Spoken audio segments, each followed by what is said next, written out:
For generating a trend line, we start the function finder at in by shortcut. Then read in the values. A list provides all available trend lines. R squared and the shown deviations are great for choosing the most suitable trend line.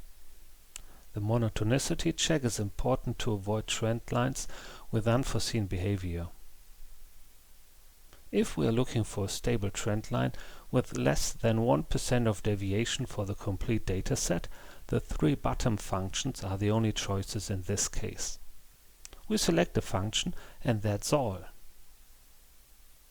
After generating the summary, we find the results on a separate sheet. We can copy the function and use it instantly.